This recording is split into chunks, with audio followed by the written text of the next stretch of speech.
स्वागत है आप सभी का हमारे एक और नई वीडियो में। आज का जो वीडियो है ये क्लास 12 का पीवाईक्यू सीरीज का एक वीडियो है। इसमें मैं आप सभी को क्लास 12 हिस्ट्री का चैप्टर 1 जो है उसका प्रीवियस ईयर क्वेश्चंस आप सभी को करवाऊंगा, जिसमें आपको प्रीवियस 10 साल के जो क्वेश्चंस है वो देखने को मिलेगा। ठीक है, इसमें बहुत 3 मार्कर और 8 मार्कर क्वेश्चन जो है आपको देखने को मिल जाएगा, जो कि आपको एग्जाम में देखने को मिलता है। तो ये जो पीडीएफ चाहिए आपको या फिर आपको और भी स्टडी मटेरियल्स चाहिए, तो आप जो है the social class dot in को विजिट कीजिए। वहां पे आपको free of cost her type का स्टडी मटेरियल जो है देखने को मिल जाएगा। तो सबसे पहले हम लोग 3 मार्क्स वाले क्वेश्चन देखते हैं। 3 मार्क्स वाले क्वेश्चन में जो हमारा पहला क्वेश्चन है वो है, ये आपका 2016 बोर्ड्स में आया हुआ है। तो क्वेश्चन क्या कह रहा है, who was John Marshall, how did he mark A change in the Indian archaeology. तो आपको जॉन मार्शल के बारे में लिखना है और उन्होंने इंडियन आर्कोलॉजी में क्या चेंजेस लेके आया उस चीज के बारे में लिखना है। ठीक है, तो जॉन मार्शल कौन थे? John Marshall was the director general of archaeological survey of India, ASI के डायरेक्टर जनरल थे। कब से? 1902 से लेकर 1928 तक। ठीक है, उन्होंने बहुत सारा चेंजेस किया इंडियन आर्कोलॉजी में। तो सबसे पहला जो चीज था कि announcing the discovery of new civilization. ठीक है, उन्होंने ही जो है इंडस वैली सिविलाइजेशन का जो डिस्कवरी का अनाउंसमेंट किया था 1924 में, कि वर्ल्ड को बताया था कि अच्छा ऐसा करके भी एक सिविलाइजेशन है। उसके बाद ही हेल्प इन द प्रिजर्वेशन और conservation of Sanchi stupa. John Marshall ने सांची स्तूपा का प्रिजर्वेशन और कंजर्वेशन में बहुत ही इंपॉर्टेंट रोल निभाया है। उन्होंने इसमें बहुत ही ज्यादा हेल्प किया है। उसके बाद ही was the first professional archaeologist to work in India introducing systematic excavation methods. तो जॉन मार्शल जो थे इंडिया में सबसे पहले प्रोफेशनल आर्कोलॉजिस्ट थे और उन्होंने ही सिस्टमेटिक एक्सकेवेशन मतलब सिस्टमेटिक खुदाई कैसे करना है उन सारे मेथड्स को इंडिया में इंट्रोड्यूस किया। तो ये जो आंसर है आप लिख सकते हैं इस क्वेश्चन के लिए। इसका जो हमारा नेक्स्ट क्वेश्चन है 3 मार्कर में, क्वेश्चन नंबर 2 क्या कह रहा है, mention any 2 changes that were observed after 1900 BCE in Harappan civilization, what could have brought this changes. तो 1900 बीसीई के बाद जो आपका हड़प्पन सिविलाइजेशन में कुछ चेंजेस हमें देखने को मिला है, तो ये चेंजेस जो है किस रीजन से आ सकता है। ठीक है, तो जो 2 चेंजेस है, 2 टाइप का चेंजेस हम लोग को देखने को मिला है 1900 बीसीई के बाद। तो सबसे पहला क्या है, डिसअपियरेंस ऑफ डिस्टिंक्टिव आर्टिफैक्ट्स। ठीक है, जैसे कि आपका weight seal, special beads, writing, long distance trade, ये सब जो चीज है वो डिसअपियर होने लगा था। क्यों?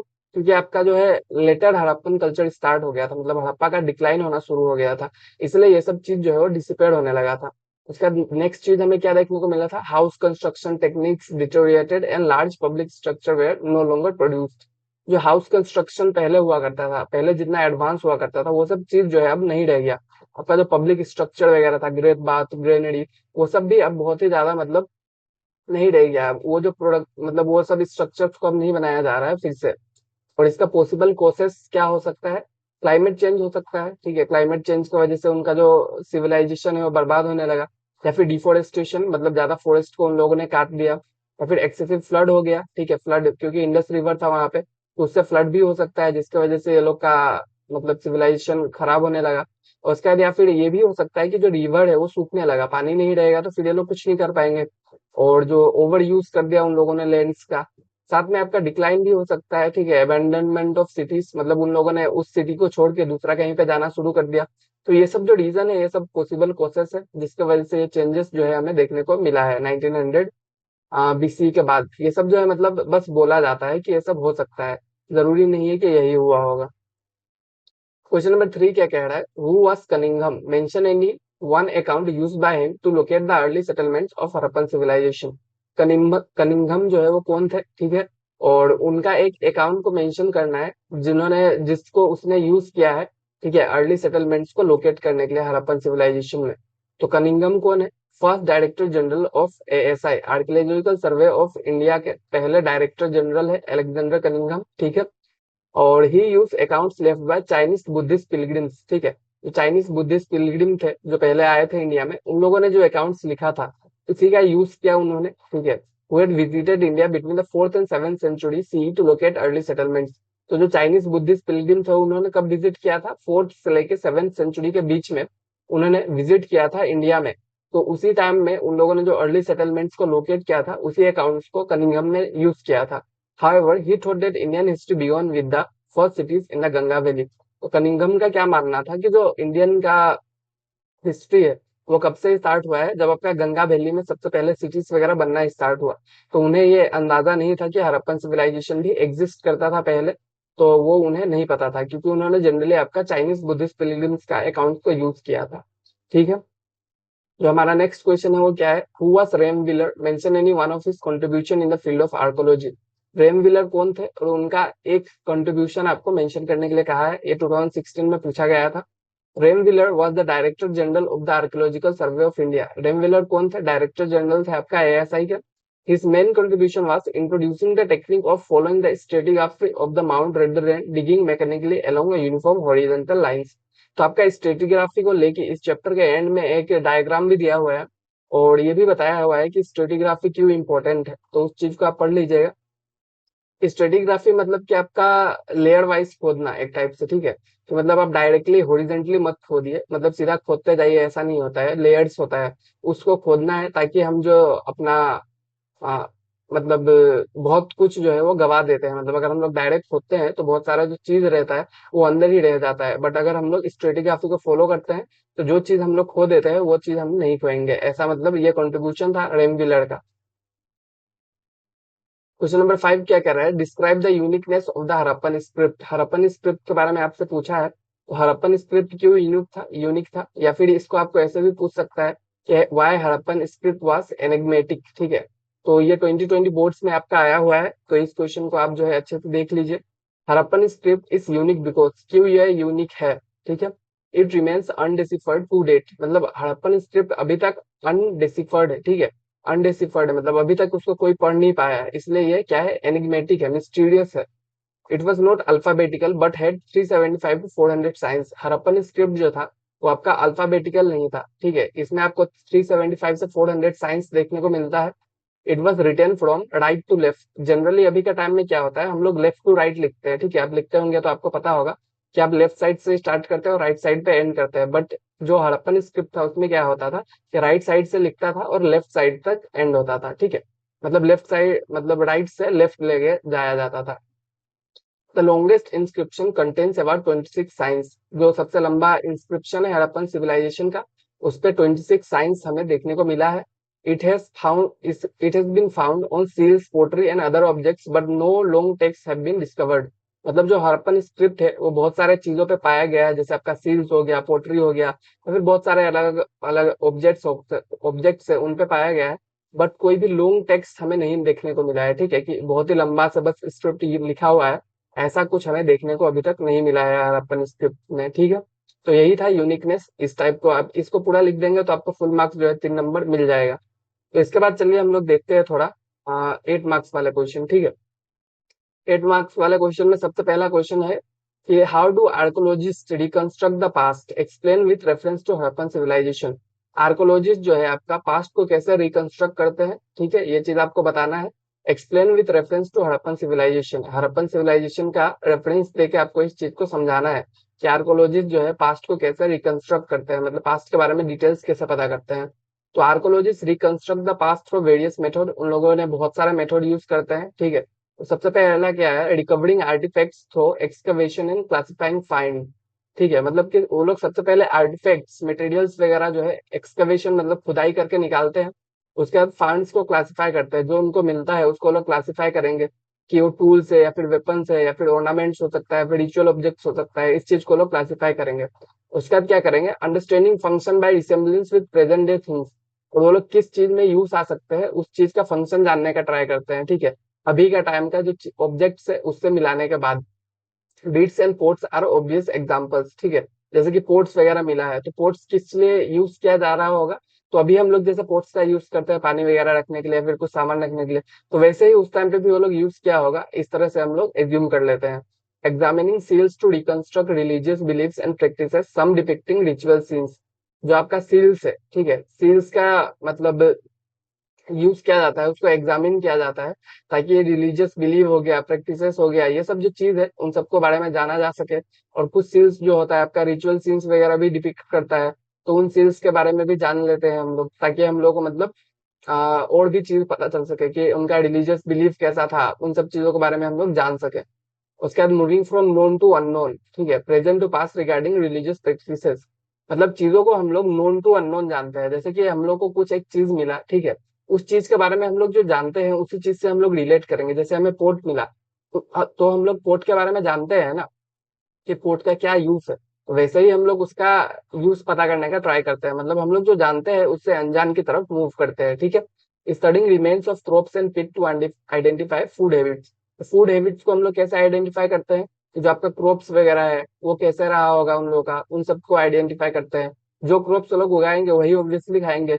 पिट्स मतलब जो गड्ढा वगैरह है उन सब चीजों को एग्जामिन किया जाता है। तो उसमें अगर कुछ क्रॉप्स वगैरह का मतलब पार्टिकल्स मिलता है या फिर कुछ दाना वगैरह मिलता है, तो इससे हम लोग फूड हैबिट्स का पता लगा सकते हैं। Observing different layers of site to understand socio economic conditions and cultural life. तो हम लोग जो साइट के अलग अलग लेयर्स है उनके बारे में जानने का ट्राई करते हैं ताकि हम लोग किस चीज का पता कर सके, सोशियो इकोनॉमिक कंडीशन, ठीक है, कि उनका सोसाइटी में कैसा कंडीशन था या फिर उनका इकोनॉमिक कंडीशन कैसा था, कल्चरल लाइफ कैसा था, इन सब चीजों को जानने के लिए इनका यूज करते हैं हम लोग, ठीक है। Investigating context in which artifacts were found to determine their function. मतलब हम लोग इन्वेस्टिगेट करते हैं कि किस कंटेक्स्ट में जो आर्टिफैक्ट्स फाउंड हुए हैं, ठीक है, किस चीज के लिए वो आर्टिफिकेट यूज किया जा सकता है, उनका फंक्शन क्या हो सकता है। और using indirect evidence for aspect like clothing दो डिस्क्रिप्शन इन स्कल्पचर्स। तो हम लोग कुछ इनडायरेक्ट एविडेंस वगैरह यूज करते हैं क्लोथिंग वगैरह के बारे में जानने के लिए। जैसे कि कोई अगर सील है उसमें एक इंसान है जो कपड़ा पहना हुआ, मतलब बना हुआ है, तो उसको देख के हम लोग को ये पता चल जाएगा कि हाँ उस टाइम पे लोग कपड़ा पहनते होंगे तभी तो वहां पे ऐसा ड्राइंग बना हुआ है। तो इस तरह से हम लोग जो है कुछ इनडायरेक्ट एविडेंस का भी यूज करते हैं। उसका जो हमारा नेक्स्ट क्वेश्चन है मार्क्स का, वो क्या कह रहा है, describe the major strategies of Harappan to procure raw materials from craft production.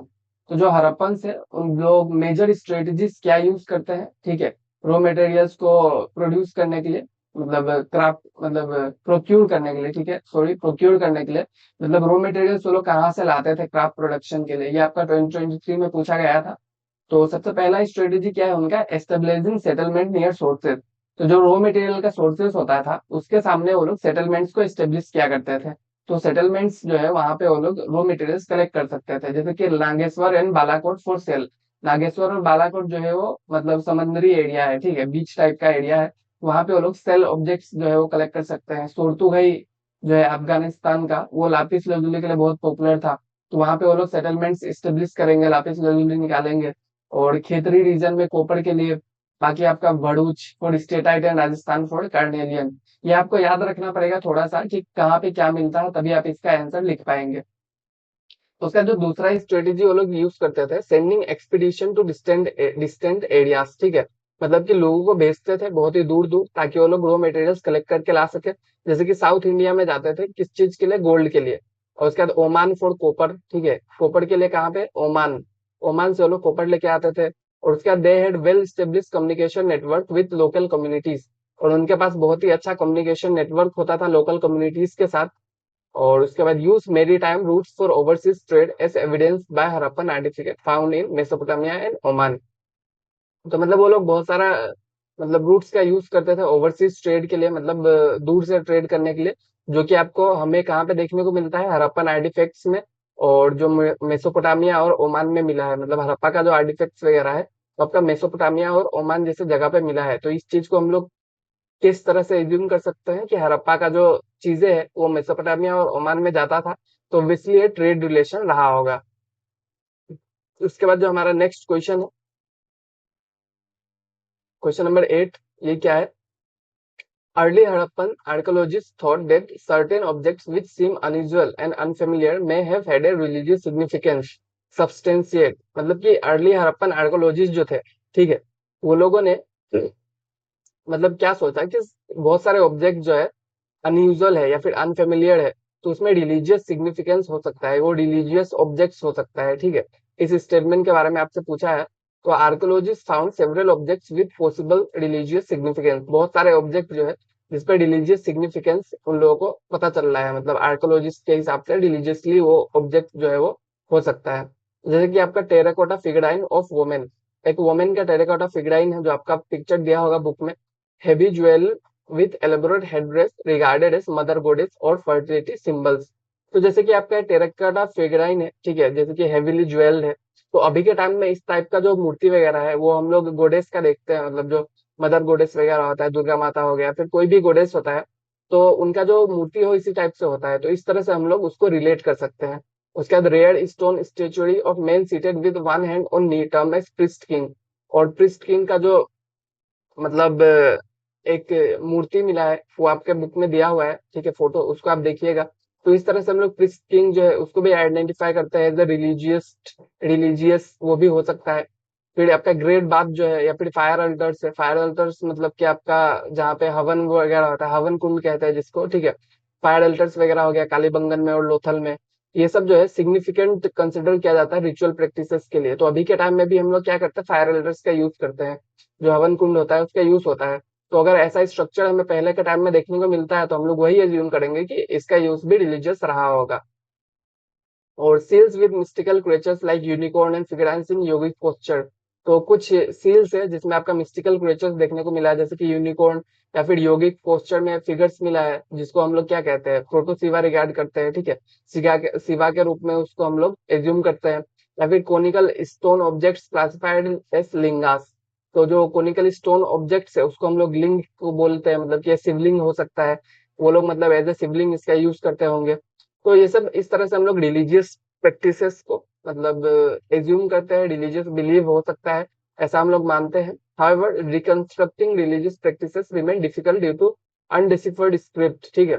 तो हम लोग के पास कोई डिसिफर्ड स्क्रिप्ट नहीं है जिससे एक्चुअल में हमें पता चल सके कि ये सच में रिलीजियस चीज रहा होगा। या फिर मतलब हम लोग के पास कोई डेफिनेटिव एविडेंस नहीं है, ठीक है, एक्चुअल एविडेंस हम लोग के पास नहीं है जो डायरेक्ट बताता हो कि ये रिलीजियस पर्पस के लिए यूज होता होगा। तो इस तरह से मतलब अगर देखा जाए तो हमारा थोड़ा सा डिफिकल्ट चीज है कि पता लगाया जा सके कि एक्चुअली ये रिलीजियस सिग्निफिकेंस इनका था या नहीं था, ठीक है। तो आज का जो वीडियो था यहीं पे खत्म होता है। हमने आपको बहुत सारे क्वेश्चंस दिए जो कि प्रीवियस ईयर में आ चुके हैं और आपके एग्जाम के पॉइंट ऑफ व्यू से इंपॉर्टेंट है।